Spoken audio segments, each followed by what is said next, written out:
Assalamualaikum warahmatullahi wabarakatuh. Halo semuanya, di sini saya akan membahas tentang peradaban agama Islam di negara Eropa atau benua Eropa, yang dimana Islam merupakan agama dengan tingkat perkembangan terbesar di dunia dan agama terbesar kedua di Eropa setelah Kristen. Konsentrasi utama populasi Muslim di Eropa saat ini dapat ditemukan di Rusia, Albania, Prancis, Jerman, Inggris, dan beberapa negara di Eropa Barat lainnya. Pada 2018, umat Muslim di Rusia diperkirakan mencapai 28 juta jiwa atau sekitar 20% dari total populasi Rusia. Sementara negara di Eropa yang mayoritasnya masyarakat beragama Islam terletak di wilayah Balkan dan Eropa Tenggara. Sejarah masuknya Islam di Eropa. Sejak awal sejarah Islam telah masuk ke wilayah Eropa, tetapi pada masa itu mereka umumnya hanya sekedar berdagang dengan kekaisaran Bizantium. Penaklukan Muslim atas Persia pada abad ke-7 membuka jalan bagi perkembangan Islam di benua Eropa. Sementara gelombang besar pertama masuknya Islam ke Eropa terjadi pada tahun 7111 setelah penaklukan Semenanjung Liberia. Setelah penaklukan itu, peradaban Islam berkembang di wilayah Spanyol di bawah pemerintahan dinasti Umayyah. Majunya peradaban Islam di Spanyol kala itu dapat dilihat pada bidang ilmu pengetahuan yang ditandai dengan munculnya ilmuwan Muslim terkemuka seperti Ibnu Khaldun dan Ibnu Rushd. Islam juga berhasil masuk ke Italia pada sekitar abad ke-9, tepatnya di Pulau Sisilia. Tidak hanya Spanyol dan Italia, Bani Umayyah juga membawa Islam ke Eropa Timur seperti Rusia. Sejak itu pengaruh Islam terus menyebar ke berbagai negara di Eropa. Periode kemunduran Islam, pengaruhnya mulai lenyap setelah bangsa Normandia menguasai Sisilia pada abad ke-11. Pada sekitar abad ke-13, umat Islam mengalami masa kemunduran yang juga berpengaruh terhadap perkembangan Islam di Eropa. Kekuasaan Muslim di Spanyol yang berlangsung selama beberapa ratus tahun berhasil diruntuhkan oleh pasukan Kristen. Setelah runtuhnya kekhalifan Bani Umayyah di Spanyol, muncul berbagai keamiran atau provinsi kecil dan terjadi perpecahan di kalangan umat Islam. Kekuasaan Islam di Spanyol resmi berakhir setelah jatuhnya kerajaan Granada pada 1492. Setelah itu, umat Muslim di Semenanjung Liberia banyak yang masuk Kristen dan berbagai lainnya dibiarkan menjadi Islam minoritas. Pengaruh Islam di Spanyol semakin meredup setelah terjadi peristiwa pengusiran Morisco pada 1609 oleh Raja Philip III. Meski keberadaan umat Muslim di Eropa Barat semakin terkikis, pengaruh Islam di wilayah timur masih berkembang secara perlahan-lahan. Perkembangan Islam di wilayah Eropa Timur adalah hasil kerja keras bangsa Mongol pada abad ke-13. Selain itu, Islam masih dapat berkembang di Eropa karena peran Kesultanan Utsmaniyah di Turki.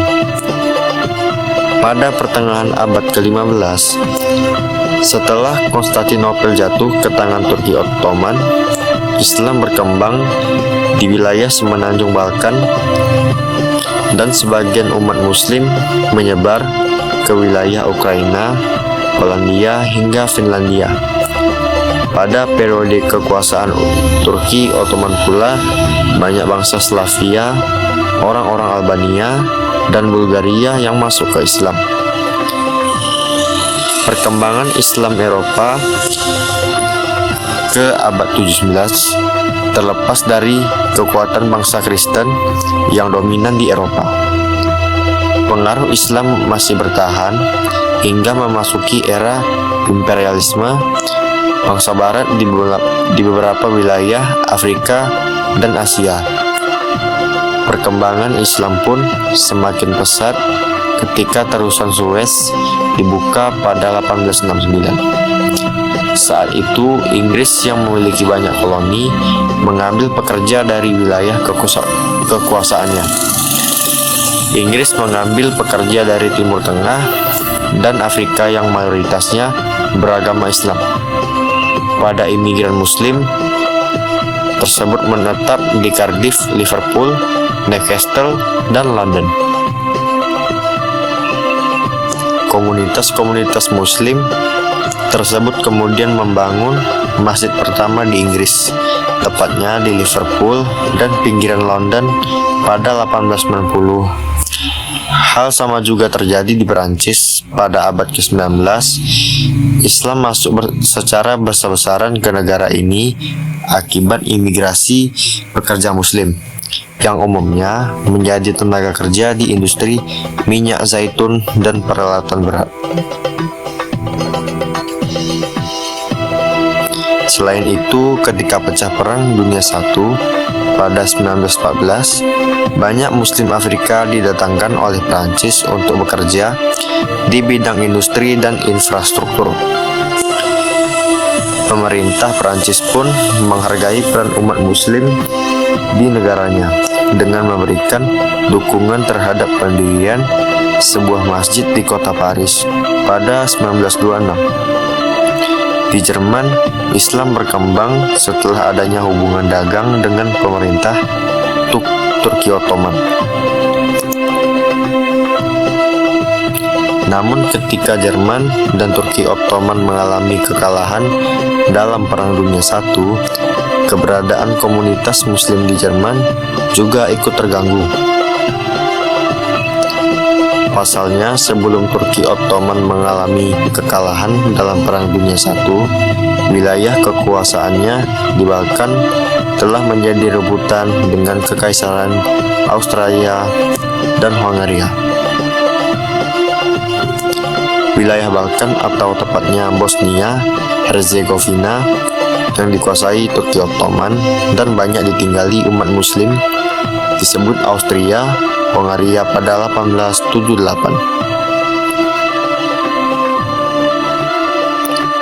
Setelah Perang II berakhir, negara-negara Eropa bangkit dan membutuhkan tenaga kerja untuk industri mereka. Sejumlah negara di Eropa seperti Inggris, Perancis, Jerman, Belanda, Italia, dan beberapa negara Skandinavia kemudian mengimpor tenaga kerja Muslim dari wilayah Asia Selatan, Timur Tengah, dan Afrika Utara. Penutupan pintu imigrasi pada 1962 kemudian mendorong kesadaran untuk membangun komunitas Muslim dan tempat ibadah. Dari situ, imigran Muslim di Eropa pun memperhatikan pendidikan agama Islam bagi anak-anak mereka. Kebutuhan tersebut kemudian mendorong berdirinya organisasi Islam di Eropa, seperti organisasi Verband, Islamic Kulturzentren di Jerman Barat pada 1970-an, lalu pada 1980-an berdiri organisasi Islam di Perancis dan Inggris, yang kemudian disusul oleh beberapa negara di Eropa lainnya seperti Belgia, Australia atau Austria dan Spanyol. Pada akhir abad ke-20 hingga awal abad ke-21, gelombang imigrasi yang cukup besar dari umat Muslim memasuki Eropa Barat. Pada 2010 diperkirakan 44 juta Muslim tinggal di Eropa, atau sekitar 6% dari keseluruhan populasi di benua ini. Jumlah tersebut terus bertambah setiap tahunnya. Bahkan pada 2030 diperkirakan umat Muslim di Eropa dapat mencapai 58 juta orang. Dan saya lanjut, awal sejarah Islam di Turki ini mulai dikuasai oleh Kekaisaran Romawi Timur saat itu pada masa awal abad Masehi, dan kerajaan Bizantium ini juga dikuasai oleh kerajaan Romawi kalau diperkirakan kurang lebih 4 abad saja. Kemudian pada tahun 395 Kekaisaran Romawi mulai terpecah belah menjadi dua, yaitu Romawi Barat dan Romawi Timur. Lalu kerajaan Bizantium diambil alih oleh Romawi Timur. Kemudian sejak diambil alih, nama kerajaannya berubah menjadi nama Konstantinopel. Bahkan sejak saat itu mulai dijadikan ibu kota. Sejarah Islam di Turki bagian Romawi Barat jatuh kekuasaan barbar atau Goth pada tahun 476 Masehi. Dilanjutkan pada abad ke-12, wilayah Konstantinopel mulai dikuasai oleh Kesultanan Utsmaniyah. Saat itu penaklukan tersebut mulai dipimpin oleh Muhammad Fatih. Bahkan menurut sejarah pada masa inilah yang tergolong ke dalam masa keemasan kerajaan Turki Ottoman. Hal ini dikarenakan menjadi rasa agama Islam yang kental dan menjadikan Istanbul sebagai ibu kota Turki Utsmani. Saya lanjut era Utsmaniyah. Kemudian pada era ini sejarah Islam di Turki dimulai pada tahun 1453. Saat itu Kesultanan Utsmaniyah mulai berkuasa di Turki. Bahkan di Turki terdapat beberapa gereja-gereja yang tergolong peninggalan Bizantium. Salah satunya termasuk Hagia Sophia yang sudah diubah menjadi masjid pada tahun 1920-an. Di era modern, saat Kesultanan Utsmaniyah mulai hancur, lalu mulai diteruskan oleh Republik Turki pada tahun 1923. Kemudian keberadaan Islam mulai menjauh akibat perubahan negara Turki dari kesultanan menjadi negara biasa. Salah satu efeknya mulai adanya penggunaan kalender Masehi di beberapa negara barat. Sejarah Islam di Turki selanjutnya mulai dimulai dengan penggunaan kata pemberian bintang Allah. Bahkan Hagia Sophia mulai diubah lagi menjadi museum, dan mulai pada pelarangan pengajaran agama Islam hingga pembatasan jumlah masjid. Lalu pada masa reformasi Turki pada 1945, setelah adanya keringanan kontrol politik otoriter pada tahun 1946, bahkan banyak orang mulai melakukan praktik agama secara tradisional. Sejarah Islam di Turki selanjutnya dimulai tahun 1950-an. Saat itu pemimpin politik mulai bijaksana untuk bergabung ke dalam advokasi. Hal ini dilakukan untuk menghormati agama Islam di Turki yang sudah ada sejak lama. Pada tahun 1970-1980 mulai mengalami rehabilitas politik. Hal ini dikarenakan pada pemimpin sekuler mulai menganggap agama sebagai salah satu benteng potensi pada perjuangan ideologis dengan para pemimpin sekuler bagian kiri hingga tengah. Hal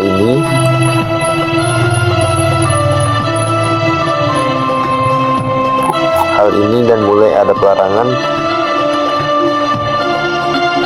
pada pemimpin sekuler maupun agama. Hal ini juga dibuktikan dengan adanya sebuah kelompok advokasi kecil yang menjadi sangat berpengaruh oleh hak cendekiawan. Cendekiawan merupakan sebuah organisasi yang mulai menyatakan bahwa budaya Turki memang benar adanya. Bahkan keberadaan sejarah Islam di negara Turki inilah yang menyebabkan Turki memiliki populasi terbanyak saat ini, tambah dengan beberapa masa yang disebut dilalui oleh umat Islam hingga beberapa perubahan pada negara Turki sendiri. Nah, sampai sini saja pembahasan saya untuk peradaban Islam di Eropa. Semoga ini bermanfaat bagi yang menonton. Saya akhiri. Wassalamualaikum warahmatullahi wabarakatuh.